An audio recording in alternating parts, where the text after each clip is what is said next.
for the serious gamer. Hey, Next Gen Tactics and Bioshock 2 multiplayer fanatics. Neely here, continuing my Bioshock 2 multiplayer series. I have another Civil War or Team Deathmatch here on Point Prometheus, but changing it up gun-wise, loadout-wise, and all that, and I'm going to get to that. Basically using the elephant gun here with machine gun. I have my normal perks, health regeneration, fast feet, and Eve Saver. And on the elephant gun I have the sniper scope attachment, and the sniper scope attachment is downloadable content, and also with this downloadable content you get 6 new maps, basically new trials or challenges for, you know, guns and just different things you do in different multiplayer matches. Then also in this DLC the level cap is increased by 10 levels, and you also get a rebirth, sort of like prestige mode in Modern Warfare 2, where you can basically start at the very first level again. For me, the DLC is kind of disappointing. I haven't played on any one of the new maps yet. Obviously, if I would have played on a new map by now, I would have posted it. But apparently, not too many people bought the DLC. It's kind of disappointing. I've never once gotten a new map, so that's kind of disappointing for me. And that leads me to my point here. The sniper scope that is attached onto this elephant gun comes with the DLC, and every gun in the game gets like basically a new perk that's added to it. Whether that's a scope or increased firing or a decrease in fire, increase in the accuracy, whatnot. And this is basically an experimentation for me. I don't really recommend the sniper scope on the elephant gun, and I'm going to talk about why here. I like the damage increase instead on the elephant gun. You saw a couple instances here with the sniper scope where I was a little rusty and not used to it. And that's not really the reason why I don't like it. It's actually far from it. I like the damage increase on the elephant gun as opposed to the sniper scope, because you can kill your enemy in less shots. And obviously, in a shooter, you want to make things a lot more easy for yourself. That's sort of like the goal, especially with outsmarting your opponents and whatnot. But if you can make things a little easier on yourself, you're going to have good results. So, I like the damage increase. It definitely seems that I can pull off 2 shots on an enemy with this elephant gun. And the elephant gun it's Bioshock 2 multiplayer sniper rifle. It's really not a sniper rifle because it uses slug ammo, but, per se, we'll call it a sniper rifle. It's Bioshock 2's shotgun sniper rifle, sort of what it is, because it uses a hybrid of slug ammo and whatnot. But experimentation here, really using Insect Swarm along with this combination. And back in the day, I used to use Insect Swarm a lot because I thought that blinding your enemy would really help or give you an advantage to shooting them down, but I kind of thought otherwise. And right there you saw I got kind of lucky. It was sort of the situation where that guy was getting shot up a lot, and I happened to pull Insect Swarm off on him, and I got a quick, one shot on him. And that's simply because he was getting lit up from all angles, and it really has nothing to do with the elephant gun right there, or the elephant gun's power. So I wanted to clear that out of the way. But back to Insect Swarm, I thought that it was a good idea to use because it blinds your enemy. But I'm seeing that when you can decrease or hurt your enemy's movement in this game, it really gives you an advantage to killing them faster. And so when I use the elephant gun or the crossbow, I really recommend that you use Electrobolt. I'm not saying you have to or anything, but I'm passing along my tips and tactics to show you guys, or to voice my opinion on what I think will give you better results and what has been giving me better results, so to say.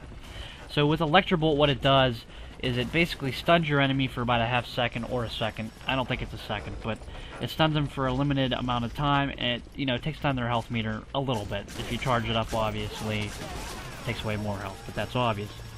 So what I'm getting at here is if you put the damage increase on the elephant gun and you use Electrobolt to start it off, you stun your enemy, and from there it's not super easy to pull off a headshot, but it makes your odds of pulling off a one-shot headshot kill with this elephant gun seem a little more plausible, if you get what I'm saying. So again, I definitely recommend that you at least try Electrobolt, try it out with the elephant gun and even the crossbow, because it is a lot easier to pull off a headshot, and it results in you getting more kills, I promise you, because if you can pull off those headshots, and if you get used to the mechanics of the elephant gun, well, you're going to be getting a lot more kills, and obviously that's what you want. And so I definitely noticed when I was using Electrobolt, I was definitely getting a lot more headshots, and I didn't really need the scope regardless, because it's sort of like a shotgun in all honesty. And, you know, I don't really like the sights. The sights are okay on the scope. They're not great. So that's sort of why I recommend the Electrobolt. And again, you don't have to use Electrobolt. If you want to try Incinerate, or if you want to try Winter Blast could work really well. I don't really recommend Insect Swarm because it blinds your enemy, but you know, they can still move, and they're probably going to move more rapidly when they can't see. So it makes your chances of hitting them a little bit harder, especially with a one-shot gun like this. So, and right here, not sure how he didn't die. I could have swore right there I got a headshot at least on the second shot, but it wasn't meant to be. And you see me using the machine gun here. I recommend that you at least go machine gun, shotgun, or pistol with a crossbow setup or an elephant gun setup. Simply because it's easy to mop up that extra damage that you miss. Say you get one shot on someone with the elephant gun and you're basically in mid-reload. You can then pull out the machine gun or the pistol or the shotgun and basically mop up the rest of the damage and get a pretty decent kill, so to speak. So that's sort of why I used one of these guns.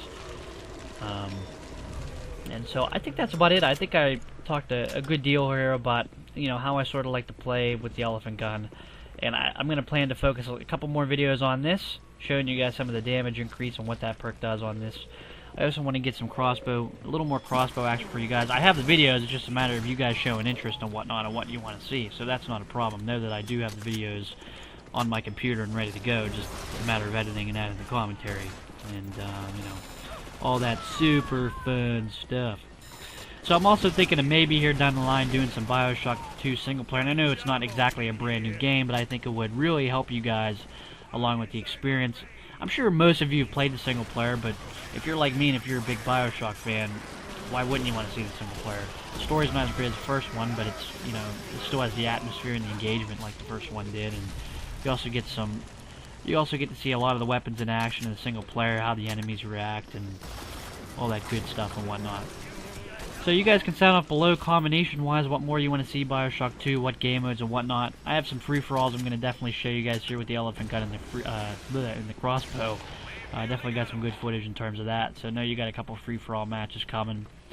And I think I'm going to step away for Bioshock 2 here for my next video. I think my next video I'm going to concentrate on Bad Company 2. And I'm going to do an experimentation in regards to that. So I know that that's coming. And again, go ahead, comment below, combination-wise, what you want to see in Bioshock 2. What more you want to see if you're liking these videos, or if you're hating them. Of course, if you give me hate mail, that just goes into my comment box or my garbage can. That's kind of where I place them. But again, I hope you guys enjoyed this. 12-3 is the final score here. Not a bad game. I could have had a couple more kills if I wouldn't have got assist robbed by the Big Daddy, but hey, what can you do? So that's about it. Don't forget to comment below, go over to my channel, check it out, all the great videos I have over there. Go ahead and subscribe over there. And you guys get to see the end stats and whatnot to this game. So that's it. Guys, take care. More on the way. See ya.